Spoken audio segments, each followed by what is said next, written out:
you also had this Twitter thread that was getting a lot of action Oh just the boy. other day, Oh and boy. you said the word you cannot say as a man in a relationship, which Oh, is I know what word you're it is. which one is it? Submit. Yes. Yes.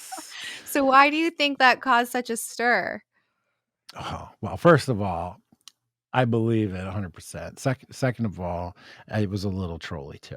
I know that this is a way to get people's reaction. And the context is I was talking about my engagement, and Mhm. again, all the reasons why we got married or getting married. And one of them, one of the tweets was that she has submitted to me willfully. I've asked it of her, and she's given it. And it sounds so much more dramatic than it really is. It sounds so much more dramatic than it really is. But um, how far back do I want to go with this? When I very first started writing online anonymously, I wrote a lot about sex and relationships. And one of the things I did write about was like dominant submissive relationships. And part of the reason that I was so interested in exploring that and writing about it is because I felt like it was a natural dynamic that people have definitely pushed to the side.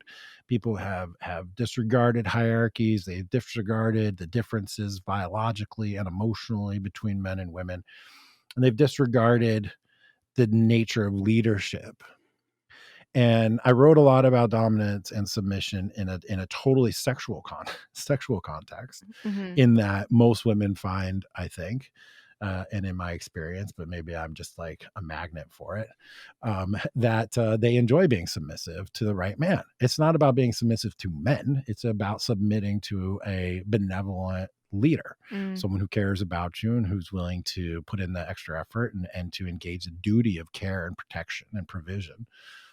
And it can be kinky if that's like not your day-to-day life. Mhm. But for us, it is our day-to-day life. And she wants it. I want it. It is the more natural nature, like way for us to interact. And it's not about dominating somebody, right? It's about being a leader. Right. Mhm. It's about, I call it a benevolent dictatorship, right? It's thoughtful stewardship. It's ultimately making decision and setting the agenda, but consulting along the way.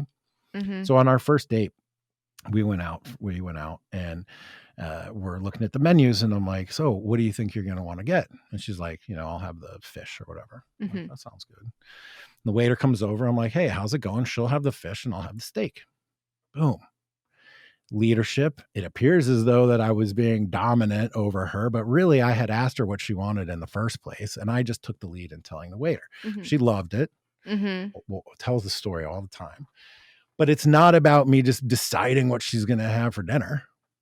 It's about listening and engaging. And in order to be in, or, in order to be good at this type of dynamic, the dominant person needs to be very empathetic.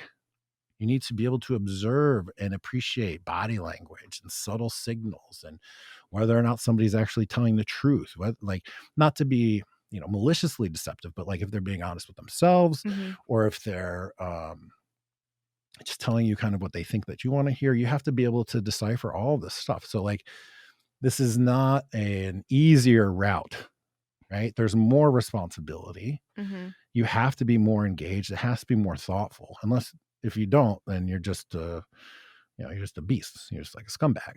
Mhm. But this is much more nuanced. And then I use the word in the context of marriage also to allude to sort of Christian values, which I'm not necessarily Christian. I do appreciate them.